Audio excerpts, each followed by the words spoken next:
Bismillahirrahmanirrahim. Dear students, Assalamu alaikum. My name is Hamad and I am your physics teacher. Dear students, आपके सामने आपको कुछ pictures जो हैं वो नज़र आ रही हैं। फर्स्ट पिक्चर को अगर आप गौर से देखें तो वहाँ पर कुछ मेटल की बॉल्स जो है वो आपको नज़र आ रही हैं। हो क्या रहा है, एक बॉल्स जो है वो दूसरे बॉल्स के साथ टकराती है और दरमियान वाली बॉल्स हरकत किए बगैर आखिरी बॉल को जो है वो हरकत मिलती है। ऐसा क्यों है? दूसरी पिक्चर को अगर आप गौर से देखें तो दो बच्चे आपको एक रोस्ट्रम को धक्का लगाते हुए और खींचते हुए नज़र आ रहे हैं। धक्का लगाने में क्या फ़र्क है और खींचने में क्या फ़र्क है? और थर्ड जो पिक्चर है बेटा वो आपके सामने है। एक बच्चा एक फुटबॉल को किक लगा रहा है, दो दफ़ा जो है वो बॉल को किक करता है। एक दफ़ा वो स्मॉलर फोर्स के साथ और दूसरी दफ़ा जो है वो बिगर फोर्स के साथ जो है वो फुटबॉल को किक करता है। जब वो ज़्यादा फोर्स लगाकर और जब वो कम फोर्स लगाकर फुटबॉल को किक करता है तो उसका असर क्या होता है, और ये जो बॉल्स हैं, जो दरमियान वाली बॉल्स हरकत नहीं कर रही, इनकी वजूहात क्या हैं? इन तमाम चीज़ों की वजूहात बेटा हम चैप्टर नंबर 3 के अंदर डिस्कस करेंगे, which is about dynamics. Dynamics को सबसे पहले जो है वो स्टडी करते हैं। तो डायनामिक्स है क्या? Dynamics is the branch of mechanics. Mechanics क्या है? मैकेनिक्स हम चैप्टर नंबर 1 में डिटेल में डिस्कस कर चुके हैं। चैप्टर नंबर 1 में जो हमने मैकेनिक्स पढ़ा था उसमें डेफिनेशन उसकी ये थी कि mechanics is the branch of physics which deals with the study of motion. Study of motion को जो है वो डिस्कस किया जाता है। अब मैकेनिक्स को जो है वो हमने एक इसकी दो एग्जांपल्स हैं, दो इसकी जो वो ब्रांचेस हैं। दो ब्रांचेस के अंदर से एक ब्रांच जो है वो हम लास्ट चैप्टर में डिस्कस कर चुके हैं। वो क्या था? वो ये था बेटा कि मैकेनिक्स की ब्रांच है काइनेमैटिक्स, जिसके अंदर हम चीज़ों की हरकत का मुतालिया करते हैं। बेटा अगर हम सिर्फ चीज़ों की हरकत का मुतालिया करेंगे तो वो काइनेमैटिक्स होगा, लेकिन जब हम काज ऑफ मोशन, चीज़ों की हरकत की वजूहात को भी साथ में ऐड कर लेंगे, तब जो हम चीज़ समझेंगे, जो हमारे पास मैकेनिक्स की ब्रांच बनेगी, उसको हम कहेंगे डायनामिक्स। तो डायनामिक्स के बाद हम कुछ और डेफिनेशन जो है वो डिस्कस करेंगे। जो सबसे पहले है हमारे पास डेफिनेशन वो है फोर्स। फोर्स क्या है? ऑब्वियसली हमें पता है बगैर फोर्स के हम किसी भी चीज़ को हरकत में ना तो ला सकते हैं, ना ही हम उसकी हरकत को रोक सकते हैं। तो फोर्स असल में है क्या? फोर्स मूव्स और टेंड्स टू मूव। फोर्स किसी जिस्म को हरकत में लाती है या लाने की कोशिश करती है। दूसरा इसका जो है वो एस्पेक्ट्स देखते हैं कि स्टॉप्स और टेंड्स टू स्टॉप, या ये हरकत करते हुए जिस्म को रोकती है या बेटा रोकने की कोशिश करती है। ज़रूरी नहीं है कि किसी जिस्म के ऊपर हम फोर्स लगाएं तो वो जिस्म हरकत में आ जाए। फॉर एग्जाम्पल से आपको जो है वो समझाने की कोशिश करता हूँ। एग्जाम्पल इसकी कुछ इस तरह से हो सकती है बेटा कि एक बहुत बड़ा ट्रक जो है वो रोड पर खड़ा है और ट्रक जो है वो क्या, अब एक बंदा अगर उस ट्रक को धक्का लगाने की कोशिश करे, अब एक बंदा जब उसको धक्का लगाएगा तो वो कोई ना कोई फोर्स तो उसके ऊपर अप्लाई करेगा। तो ज़रूरी नहीं कि जब वो फोर्स अप्लाई करे तो वो ट्रक जो है ना वो हरकत में आए। ठीक है, इसी तरह अगर ट्रक हरकत कर रहा है तो उसके सामने खड़े होके एक बंदा अगर उसके ऊपर फोर्स लगाए तो वो रुकता भी नहीं है। तो ज़रूरी नहीं है कि जब हम किसी जिस्म के ऊपर फोर्स लगाएं तो वो जिस्म हरकत में आए या अपनी हरकत को रोक दे, लेकिन वो फोर्स जो लगाई जा रही है वो कोशिश ज़रूर करेगी कि वो हरकत में आ जाए या फिर उसकी हरकत को रोक दिया जाए। तो डेफिनेशन में अगर हम गौर करें, अ फोर्स मूव्स और टेंड्स टू मूव, स्टॉप और टेंड्स टू स्टॉप। या तो हरकत में लाने की कोशिश करती है या फिर उसकी हरकत को रोकने की कोशिश करती है। उसके बाद एक और फोर्स का जो है वो काम है, वो ये है कि the force can also change the direction of the motion. आपने अक्सर जो है वो मैच देखे होंगे, शाहिद अफरीदी बैट के साथ जो है वो सामने खड़ा होता है और बॉलर जो है वो जब उसकी तरफ बॉल फेंकता है तो शाहिद अफरीदी बैट के साथ बॉल को हिट लगाता है। जैसे ही वो बॉल को हिट लगाता है, अब वो अपने बैट की मदद से बॉल के ऊपर फोर्स लगाता है, जिसकी वजह से बॉल की डायरेक्शन जो है वो चेंज हो जाती है।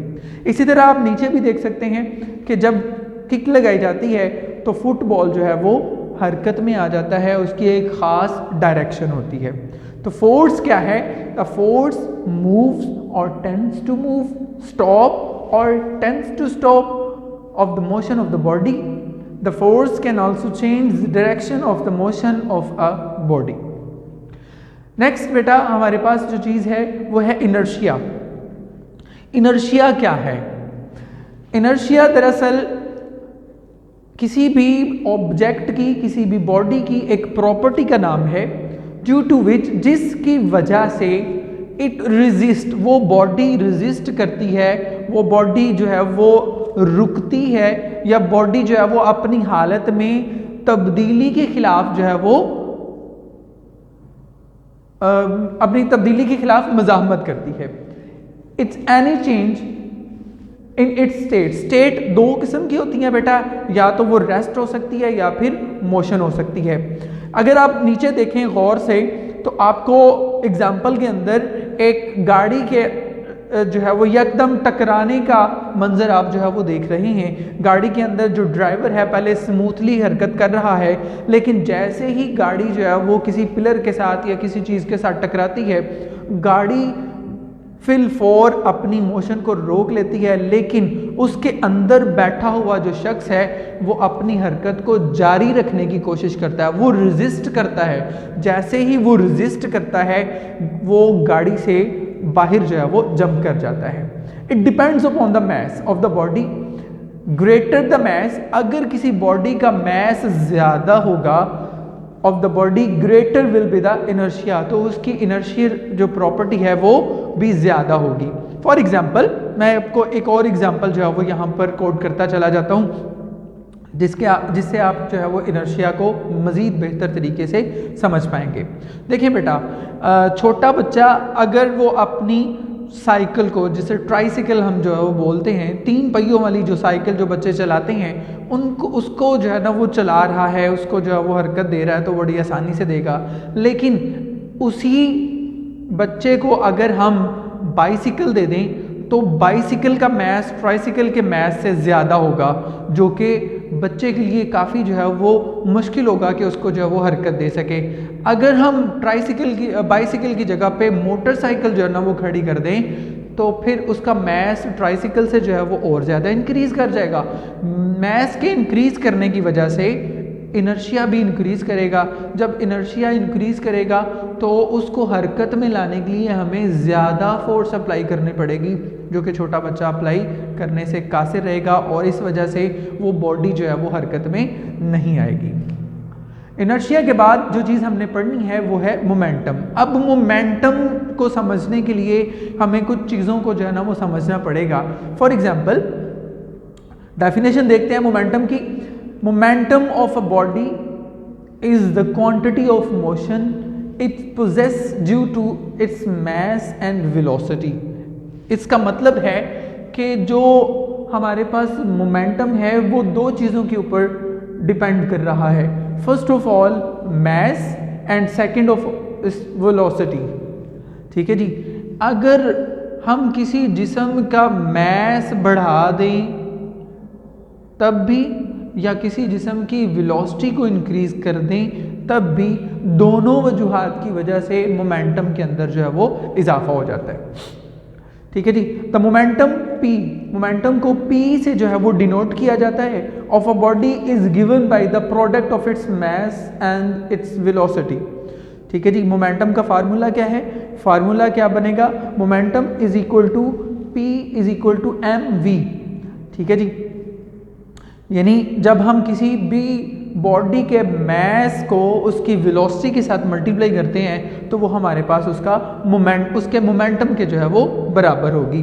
फॉर एग्जांपल ये देखें, नीचे वाली जो आपको पिक्चर नज़र आ रही है जिसमें फार्मूला लिखा हुआ P is equal to mv, यहाँ पर वेलोसिटी जो है वो कार की 0 है, रुकी हुई है, स्टॉप है, लेकिन कार का जो मैस है वो दिया गया है 15 किलोग्राम।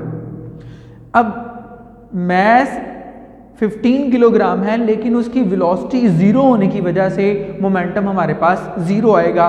वजह उसकी क्या है कि जब हम मैस को 15 kilogram of mass multiply by the velocity को जो है वो हम मल्टीप्लाई करते हैं तो मल्टीप्लाई करने से हमारे पास मोमेंटम जो है वो 0 के बराबर आएगा। सेकंड के अंदर अगर आप देखें तो जो वेलोसिटी है वो 10 मीटर पर सेकंड जो है ना वो हो गई हमारे पास। अब 10 मीटर पर सेकंड को अगर हम 15 के साथ मल्टीप्लाई करें तो हमारे पास 150 के बराबर जो है वो 150 किलोग्राम मीटर पर सेकंड जो है वो उसका मोमेंटम आएगा। उसके बाद थर्ड के अंदर अगर आप देखें वेलोसिटी हमने मज़ीद इंक्रीज़ कर दी। जब हमने वेलोसिटी जो है वो 10 थी और उसके बाद हमने उसको इंक्रीज़ किया तो वो किसके बराबर आ गई 20 मीटर पर सेकंड। अब 20 मीटर पर सेकंड को कार के मैस के साथ मल्टीप्लाई करेंगे तो वो क्या हो जाएगा 300 किलोग्राम मीटर पर सेकंड। ठीक है जी। अब हमें पता है कि जो P is equal to mv इसका फार्मूला है मोमेंटम का। यूनिट बेटा इसका क्या है, मैस का यूनिट होता है हमारे पास किलोग्राम और वेलोसिटी का यूनिट हमें पता है कि वो होता है मीटर पर सेकंड।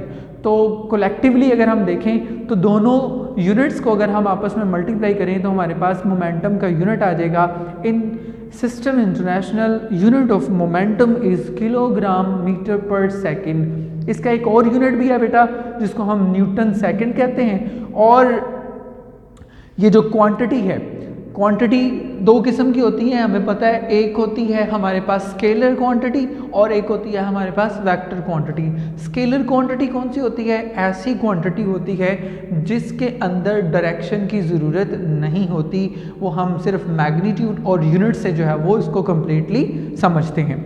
दूसरी जो क्वांटिटी है हमारे पास वो है वेक्टर क्वांटिटी, और वेक्टर क्वांटिटी के अंदर यूनिट्स के साथ साथ उसके न्यूमेरिकल मैग्नीट्यूड की ज़रूरत होती है और एक तीसरी चीज़ जिसको हम डायरेक्शन का नाम देते हैं उसकी भी ज़रूरत होती है। तो वेलोसिटी की डायरेक्शन होती है बेटा, इसलिए जो हमारे पास जो क्वांटिटी बनेगी मोमेंटम की वो क्या बनेगी, वेक्टर क्वांटिटी। ये था बेटा हमारा आज का लेक्चर, जो कि बड़े अच्छे तरीके से हमने समझाने की कोशिश की। बेटा इन तमाम चीज़ों को जहन नशीन कर लीजिएगा और फर्दर नए टॉपिक के साथ हम दोबारा हाजिर होंगे। तब तक के लिए आप हमें इजाज़त दें। अपना बहुत सा ख्याल रखिएगा। अल्लाह हाफिज़।